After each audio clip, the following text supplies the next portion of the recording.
सभी को नमस्कार। मैं जितेश कुमार जांगिड़, सहायक आचार्य चित्रकला। सर्वप्रथम आप सभी का ऑनलाइन ई क्लासरूम में हार्दिक स्वागत करता हूं। जैसे कि हम बीए द्वितीय वर्ष के चित्रकला विषय के इकाई प्रथम के अध्याय अजंता की चित्रकला का अध्ययन कर रहे हैं। पूर्व के भाग में हमने अजंता गुफाओं की स्थिति, नामकरण, खोज, भित्ति चित्रण विधि, गुफाओं के प्रकार, निर्माण काल एवं रचना काल, चित्रों का विषय और भित्ति चित्रों के रंगों का अध्ययन किया था।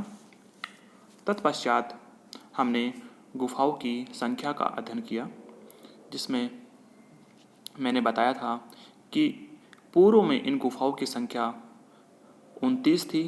तत्पश्चात गुफा संख्या 14 और 15 के बीच एक और नवीन गुफा का पता चला, तो उस गुफा का नामकरण 15A किया गया और यहाँ पर फिर कुल गुफाएं हो गई 30। इस प्रकार से इन 30 गुफाओं को भी दो भागों में बांटा गया है। एक है चैत्य और दूसरा विहार। चैत्य गुफाओं में कुल 5 गुफाएं हैं और वो गुफाएं हैं 9, 10, 19, 26 और 30 नंबर की। इनको चैत्य गुफाएं इसलिए कहते हैं क्योंकि इन गुफाओं में बुद्ध पूजा के अवशेष प्राप्त हुए हैं और बाकी जो शेष गुफाएं हैं 25 गुफाएं, वो विहार गुफाएं हैं, क्योंकि वहाँ पर बौद्ध भिक्षु या साधु संत निवास करते थे, रहते थे। अब हम बात करेंगे उन गुफाओं की जिन गुफाओं में चित्रों के अवशेष शेष रहे हैं। वो गुफाएं हैं गुफा संख्या 1, 2, 9, 10, 11, 16, 17, 19 और गुफा संख्या 21। यही गुफाएं हैं जिनमें जो अजंता गुफाओं के जो चित्र हैं वो शेष रहे हैं और हम आगे अब इन्हीं गुफा संख्याओं का अध्ययन करेंगे और इन गुफाओं में प्राप्त चित्रों का अध्ययन करेंगे। तो चलिए शुरुआत करते हैं हम गुफा संख्या 9 से। गुफा संख्या 9 उन प्रारंभिक गुफाओं में है या उन प्राचीन गुफाओं में से है जिसका रचना काल 200 ईसा पूर्व से 300 ईस्वी तक माना जाता है।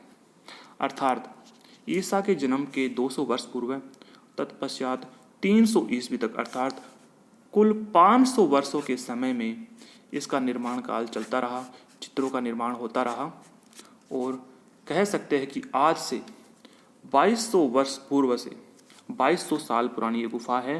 तब से इसका निर्माण काल 500 वर्षों तक चलता रहा। अब यह समय ऐसा था कि इस समय यहाँ पर हीनयान और महायान दोनों संप्रदायों का प्रभाव भी पड़ा। बौद्ध धर्म में 2 संप्रदाय है, मैंने पहले भी बताया था, हीनयान और महायान। जो हीनयान संप्रदाय है वो पूर्व में 200 वर्षों तक चला था और उसके पश्चात जब कनिष्क राजा बना था, उसके राजा के बनने के पश्चात महायान संप्रदाय आया।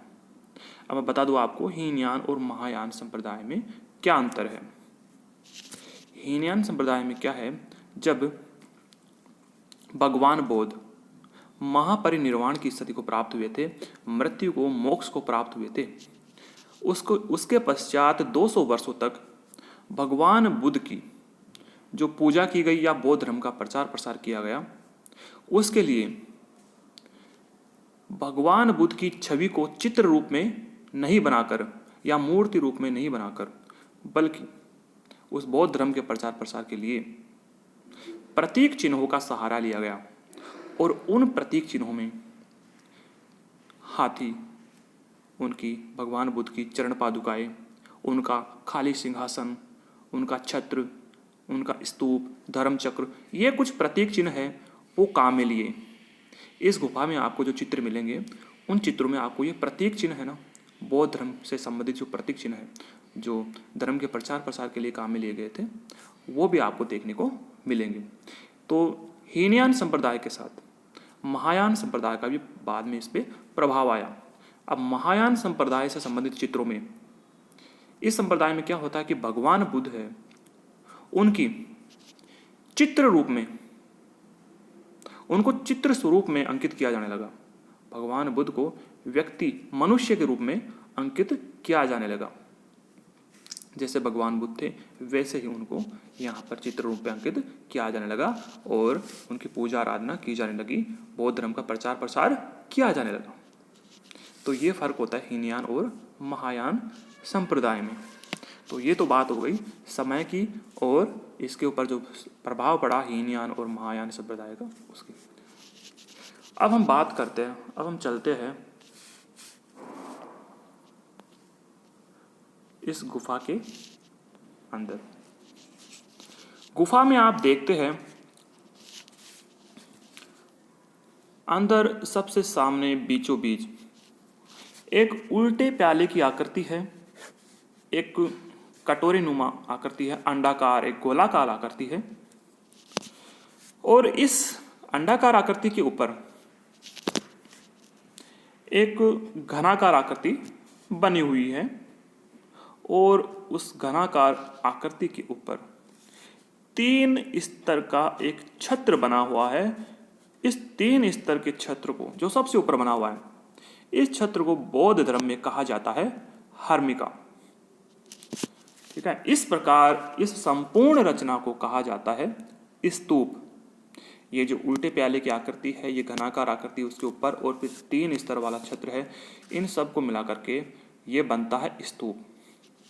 और इस स्तूप की जो बौद्ध भिक्षु है, बौद्ध धर्म के अनुयायी है, वो पूजा आराधना करते थे, परिक्रमा करते थे, मंत्रोच्चारण करते थे। इस प्रकार इस स्तूप के होने की वजह से गुफा संख्या जो 9 है चैत्य गुफा कहलाती है।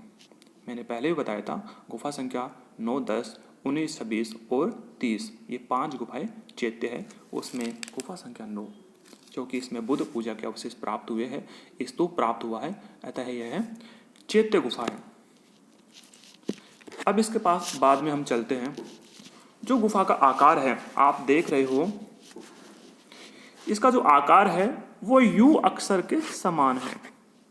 अंग्रेजी का यू अक्षर, यू के समान इसकी आकृति है, या फिर कहे तो घोड़े की नाल, घोड़े को जो उनके पैरों में पहनाया जाता है, एक लोहे का कुछ होती है, वो लोहे की जो धातु पहनाई जाती है, जो घोड़े की नाल होती है, उसके समान इस गुफा की जो आकृति है वह है।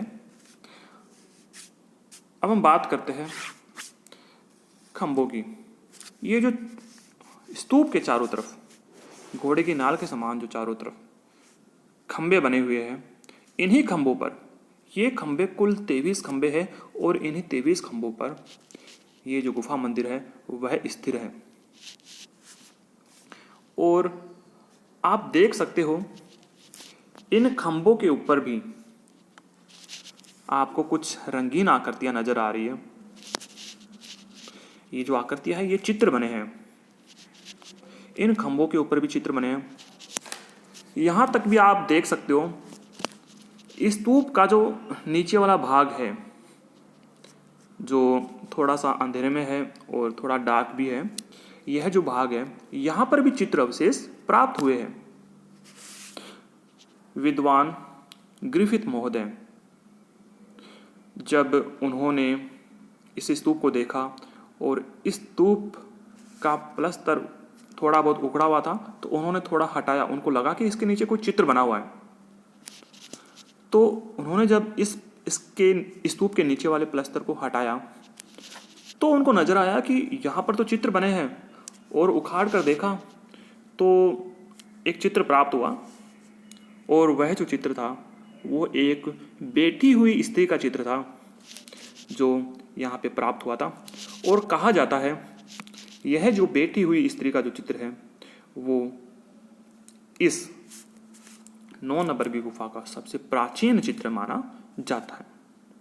अब हम यह भी कह सकते हैं चूंकि यह सबसे प्रारंभिक या प्राचीन गुफाओं में शामिल है, तो इसके प्लस्तर के नीचे जो चित्र बना हुआ था उसके ऊपर फिर से लोगों ने, जो बौद्ध भिक्षु है या फिर जो अनुयायी है, उन्होंने और प्लस्तर चढ़ाया होगा और फिर उसके ऊपर भी चित्र बनाए होंगे। इस प्रकार से 1-2 स्तरों में यहाँ पे प्लस्तर करके चित्र बनाए गए हैं। तो ये स्वाभाविक है, आने वाले समय में पता नहीं क्या हो, और भी पलस्तर चढ़ा के इसके ऊपर चित्र बनाया जाए, या फिर मान लो कि भारत सरकार के अंडर में अगर है ये, तो यहाँ के चित्र सुरक्षित है, और अब तो यह विश्व धरोहर में भी शामिल है। इस प्रकार से आप सभी को इस गुफा मंदिर की जानकारी प्राप्त हुई, और इसके पश्चात हम पढ़ेंगे, हम जानेंगे इस 9 नंबर की गुफा में कौन कौन से चित्र प्राप्त हुए हैं। हम उन चित्रों का अध्ययन करेंगे। धन्यवाद।